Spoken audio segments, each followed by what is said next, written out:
আসসালামু আলাইকুম। সংবাদে আপনাদের সবাইকে স্বাগত জানাচ্ছি। আমি ফিরোজ তোহা। শুরুতেই সংবাদ শিরোনাম। বাংলাদেশের সর্বশেষ গুরুত্বপূর্ণ আপডেট সংবাদে আপনাকে স্বাগত। শুরুতেই সংবাদ শিরোনাম, পরে বিস্তারিত। প্রথমে জানাবো, জুলাই সনদের খসড়া অসম্পূর্ণ, কিছু অংশ বিপজ্জনক বলছে জামাত ইসলাম। জুলাই সনদের খসড়া অসম্পূর্ণ, কিছু অংশ বিপজ্জনক বলে মন্তব্য করেছে বাংলাদেশ জামাত ইসলামের নায়েবে আমির সৈয়দ আবদুল্লাহ মোহাম্মদ তাহির। আজ ফরেন সার্ভিস একাডেমিতে রাজনৈতিক দলগুলোর সঙ্গে জাতীয় ঐক্যমত কমিশনের দ্বিতীয় ধাপের ২১ দিনের সংলাপের বিরতিতেই কথা বলেছেন তিনি। সৈয়দ আবদুল্লাহ মোহাম্মদ তাহের বলেছেন, জুলাই সনদের খসড়া অসম্পূর্ণ বলে মনে করে। একই সঙ্গে নির্বাচিত সরকারকে ২ বছরের মধ্যে বাস্তবায়নের প্রস্তাব বিপজ্জনক। কমিশন বলছে, খসড়ায় একটি নমুনা মাত্র, যদি সেটাই গ্রহণ করা হয় তাহলে প্রস্তাবিত সনদ গ্রহণ করা যাবে না। জানাবো, ইসরায়েলি মানবাধিকার সংস্থার অভিযোগ, গাজায় গণহত্যা চালাচ্ছে নেতানিয়াহুর সেনারা। গাজায় অব্যাহত বোমা হামলা চালাচ্ছে ইহুদিবাদী ইসরায়েল। প্রাণ হারাচ্ছে শত শত মানুষ, এর সঙ্গে যুক্ত হয়েছে অনাহারে মৃত্যু। যুদ্ধবিধ্বস্ত গাজায় নিরীহ ফিলিস্তিনিদের বিরুদ্ধে গণহত্যা চালাচ্ছে ইসরায়েল বলে জানিয়েছে দুটি মানবাধিকার সংস্থা। এরপর জানাবো, গাজায় নিহতর সংখ্যা ৬০,০০০ ছাড়ালো। ফিলিস্তিনের গাজা উপত্যকায় দখলদার ইসরায়েলি বাহিনীর হামলা শুরুর পর থেকে নিহত ফিলিস্তিনির সংখ্যা ৬০,০০০ ছাড়িয়ে গেছে। আজ স্থানীয় স্বাস্থ্য মন্ত্রণালয় তথ্য নিশ্চিত করেছে খবর আল আরাবিয়া। এদিকে তুরস্ক থেকে ৪৮টি যুদ্ধবিমান কিনবে ইন্দোনেশিয়া। তুরস্ক থেকে এবার নতুন করে ৪৮টি কান যুদ্ধবিমান কিনতে যাচ্ছে ইন্দোনেশিয়া। আজ ইন্দোনেশিয়ার প্রতিরক্ষা মন্ত্রণালয় থেকে এক বিবৃতিতে তথ্য নিশ্চিত করা হয়েছে।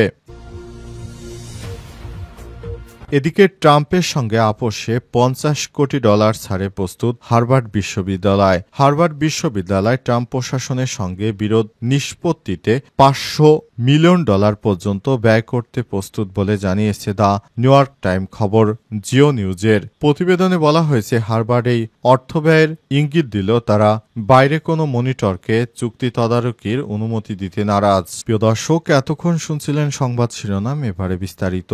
তবে তার আগে বন্ধুরা, অনুরোধ থাকবে সংবাদটিতে একটি লাইক দিন। এই চ্যানেলে আপনি নতুন হয়ে থাকলে আমাদের সংবাদটি দেখতে দেখতে চ্যানেলটি সাবস্ক্রাইব করে রাখুন। কমেন্ট করে বন্ধুরা আপনার মূল্যবান মতামত জানিয়ে দিন আপনি বিশ্বের কোন দেশ থেকে বা বাংলাদেশের কোন স্থান থেকে আমাদের সংবাদটি দেখছেন এবং শুনছেন। আর বন্ধুরা, গাজা যুদ্ধে আপনি যদি নিরীহ ফিলিস্তিনিদের ভালোবেসে থাকেন, কমেন্টে ইয়েস লিখে বিশ্ববাসীকে জানিয়ে দিন। সংবাদটি আপনার সোশ্যাল মিডিয়া ফেসবুকে শেয়ার করে বন্ধুদেরও দেখার সুযোগ করে দিন। এবারে বিস্তারিত। জুলাই সনদের খসড়া অসম্পূর্ণ, কিছু অংশ বিপজ্জনক বলছে জামাত ইসলাম।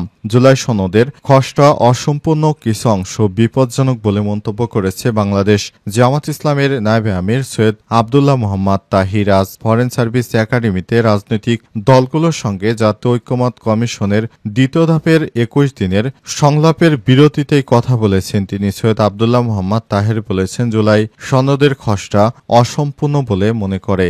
একই সঙ্গে নির্বাচিত সরকারকে ২ বছরের মধ্যে বাস্তবায়নের প্রস্তাব বিপজ্জনক। কমিশন বলছে, খসড়ায় একটি নমুনা মাত্র, যদি সেটাই গ্রহণ করা হয় তাহলে প্রস্তাবিত সনদ গ্রহণ করা যাবে না।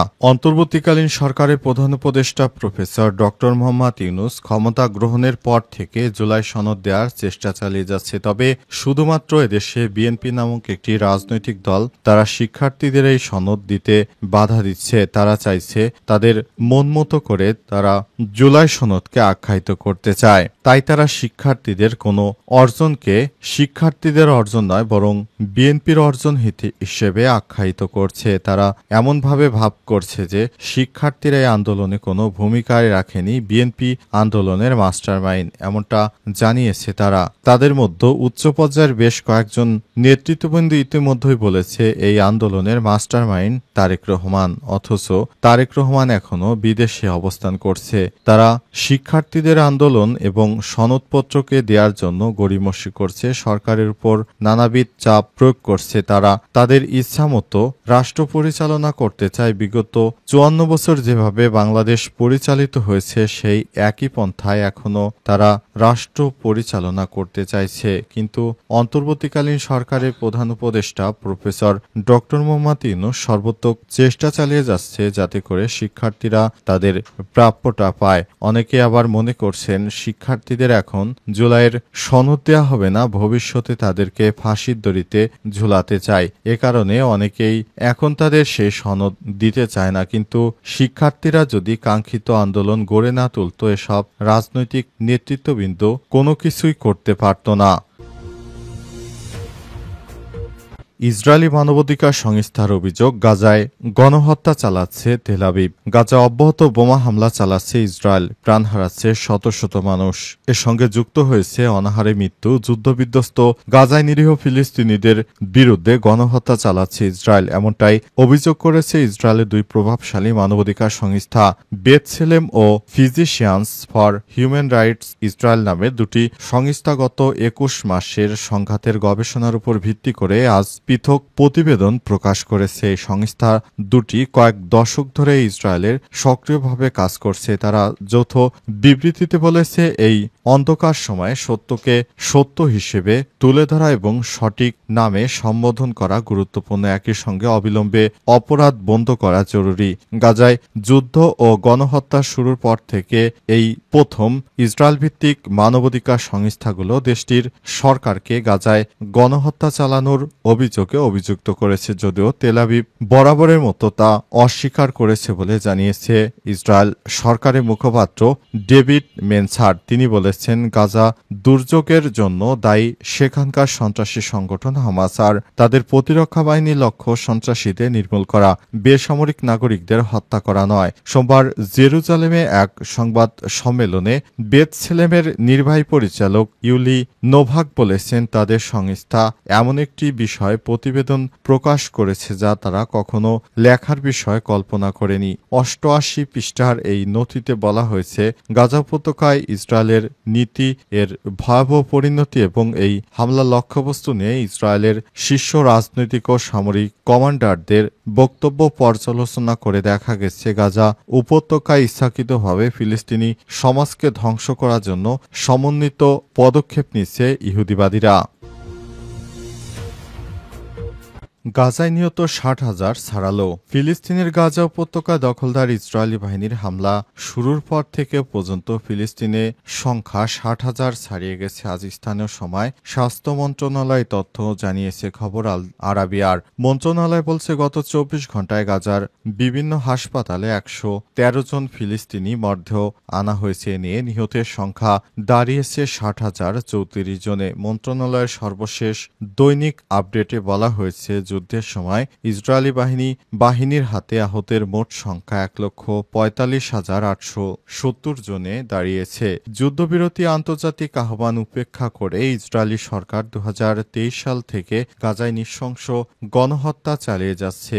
অঞ্চল জুড়ে এখন পর্যন্ত নিহতের বেশিরভাগই নারী ও শিশু। এই অবিরাম বোমাবর্ষণে অঞ্চলটিতে ৯০% বেশি ধ্বংস হয়ে গেছে এবং খাদ্য সংকটে দুর্ভিক্ষ দেখা দিয়েছে। অবস্থায় ইহুদিবাদী ইসরায়েলের অবস্থা খুবই খারাপ করে দেবে মুসলিম বিশ্ব।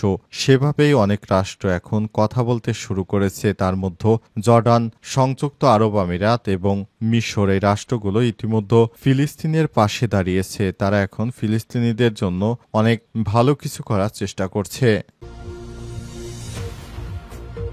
তুরস্ক থেকে ৪৮টি যুদ্ধবিমান কিনবে ইন্দোনেশিয়া। তুরস্ক থেকে ৪৮টি কান যুদ্ধবিমান কিনতে যাচ্ছে ইন্দোনেশিয়া। আজ ইন্দোনেশিয়ার প্রতিরক্ষা মন্ত্রণালয় থেকে এক বিবৃতিতে এই তথ্য নিশ্চিত করা হয়েছে। নিজস্ব বিমান বাহিনীর আধুনিকায়নের উদ্দেশ্যে নতুন এই যুদ্ধবিমান কিনতে যাচ্ছে জাকার্তা। এর আগে ২০২২ সালের ফ্রান্স থেকে ২২টি রাফাল যুদ্ধবিমান কিনেছে দেশটি। বর্তমানে চীন থেকে জে-10C ও আমেরিকা থেকে F-15X কেনার তথ্য আলোচনায় ইন্দোনেশিয়ার প্রতিরক্ষা মন্ত্রণালয়ের বিবৃতিতে বলা হয়েছে, গত শনিবার তুরস্কের ইস্তানবুলে অনুষ্ঠিত আন্তর্জাতিক প্রতিরক্ষা শিল্প মেলায় দুই দেশের মধ্যে কান যুদ্ধবিমান কেনার বিষয়ে যাবতীয় চুক্তি হয়েছে। তবে চুক্তির বিষয়ে বিস্তারিত কিছু বিবৃতিতে বলা হয়নি। কান তুরস্কের প্রথম জাতীয় যুদ্ধবিমান প্রকল্প। গত বছরের ফেব্রুয়ারিতে বিমানটির প্রথম পরীক্ষামূলক উড্ডয়ন করা হয়, তবে বাণিজ্যিকভাবে 2028 সালের আগে তা নির্মাণ করা হচ্ছে না বলে তুরস্কের পক্ষ থেকে জানানো হয়েছে। তুরস্কের প্রতিরক্ষা মন্ত্রণালয়ের পক্ষ থেকে জানানো হয়েছে, বিমানটি পঞ্চম প্রজন্মের উড়োজাহাজ। এটি দুটি জেনারেল ইলেকট্রিক F-110 ইঞ্জিনের সাহায্যে চলে, যা আমেরিকার চতুর্থ প্রজন্মের লকহিড মার্টিনের F-16 যুদ্ধ বিমানে ব্যবহৃত হয়েছে।